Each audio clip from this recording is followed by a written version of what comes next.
तो ये एक हमारे लिए बहुत ही विचारणीय प्रश्न है और जो लोग समाज में एक्टिव हैं उनके लिए। अब मैं आज की विषय वस्तु पर आऊंगा। सम्राट अशोक महान की जयंती है।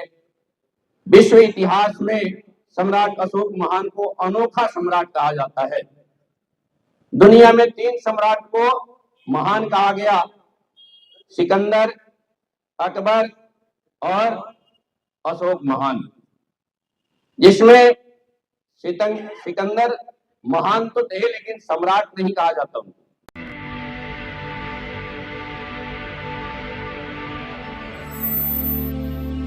जय भीम। मैं मेवालाल और आप देख रहे हैं बहुजन समय। साथियों, आज मैं यहाँ नगरी डेरे में आया हूँ, तो यहाँ पर अशोक जयंती के लोग मना रहे हैं, तो मैं दिखाने की कोशिश करूँ किस तरह से लोग यहाँ पे आए हुए हैं और सम्राट अशोक की जयंती मनाने के लिए लोग यहाँ तैयारी क्या है। मैं आया और अपने शब्दों से कुछ प्रकाश डालने की कोशिश करें ताकि सभी लोग अतिथियों को सम्मानित करते हुए आप सबको मेरा नमोबुद्धाय। और मैं आज सम्राट अशोक महान की जयंती के साथ साथ जो और भी 3 तस्वीरें लगी हुई है उन महापुरुषों को भी नमन करता हूँ। अभी हमारे पूर्व के वक्ता ने बाबू जगजीवन राम का नाम लिया। मुझे भी खुशी है कि आपके स्मरण में है, लेकिन इसके साथ ही एक बड़ा सा प्रश्नवाचक चिन्ह लगता है कि आखिर इतने जनमानस में इन 3 को तो लोगों ने याद किया, आखिर जगजीवन राम को कैसे लोग भूल गए। इस पर चिंतन करना पड़ेगा कि क्या वाकई इन लोगों ने इस समाज के लिए किया और उनकी क्या भूमिका रही, और यही समाज वाच करता है कि किसकी कैसी गतिविधि रही। भविष्य में फिर उसी हिसाब से याद किया जाता है। तो जो भी लोग समाज में काम कर रहे हैं उनके लिए भी ये सबक है। जगजीवन राम जी प्रधानमंत्री की कुर्सी पर जाते जाते रह गए।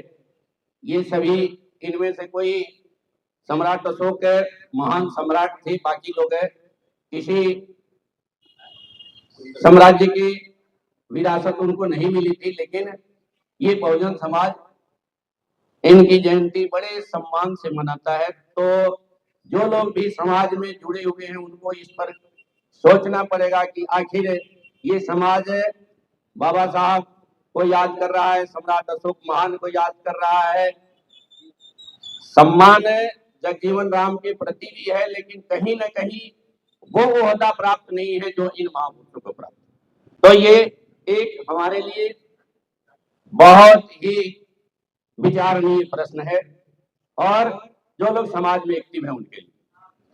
अब मैं आज के विषय वस्तु पर आऊंगा। सम्राट अशोक महान की जयंती है। विश्व इतिहास में सम्राट अशोक महान को अनोखा सम्राट कहा जाता है।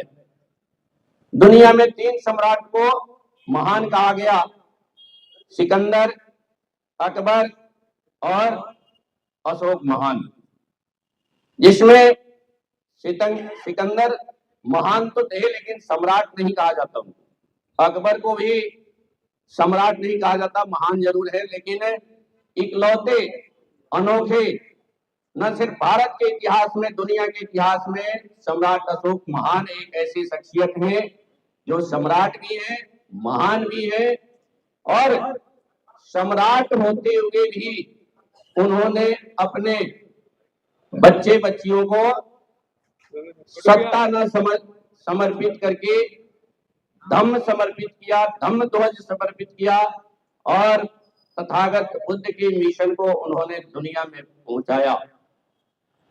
इस कड़ी में आखिर वह क्या मजबूरी थी कि एक सम्राट अपने बच्चों को सत्ता की कमान न दे करके धम्म ध्वज पकड़ा दिया और वो दुनिया में जाकर के तथागत बुद्ध के मिशन को उन्होंने पहुंचाया।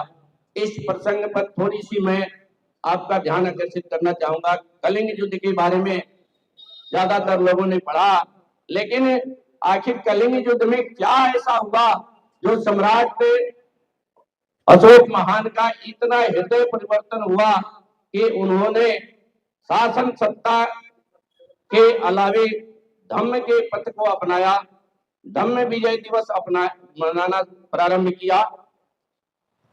वह कौन सा प्रसंग था जब कलिंग युद्ध में बहुत सारे सैनिक मारे गए, काफी खून खराबा हुआ, काफी रक्तपात हुआ। उस समय सम्राट रात्रि के समय युद्ध भूमि का विचरण कर रहे थे, तो कुछ ऐसे लोगों को उन्होंने देखा जो घायल सैनिकों की सेवा में लगे हुए थे और वो ये नहीं पूछ रहे थे कि यह सैनिक मगध का है या कलिंग का है।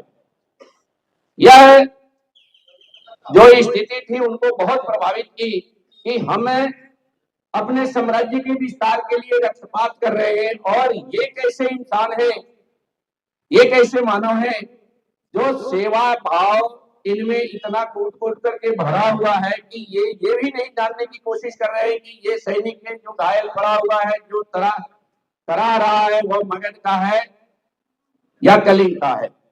उन्होंने उनके बारे में जानने की कोशिश की। जब उन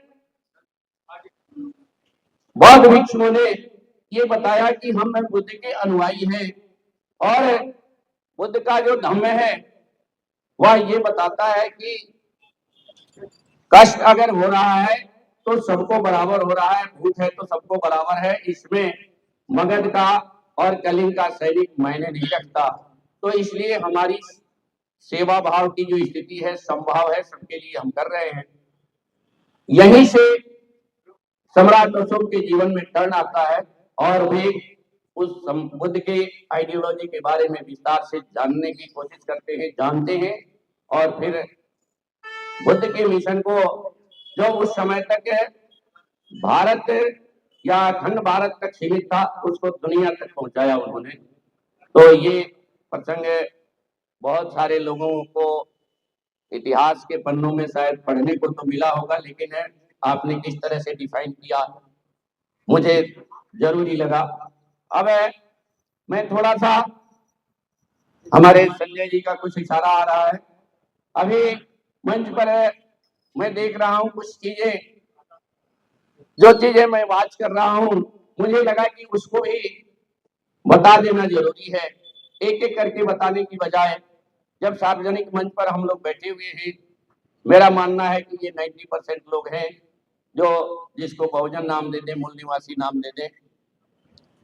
तो हमारे बीच में करुणाशील रोशन जी बैठे हुए हैं जो अपने जीवन को समाज के लिए समर्पित कर दिया, गृह त्याग कर दिया और कहीं से भी टैलेंट में कोई कमी नहीं है, जो जीविकोपार्जन अपना नहीं कर सकते, फिर भी उनके मन में जो भाव आया और उसको पूरे समाज ने ग्रहण किया।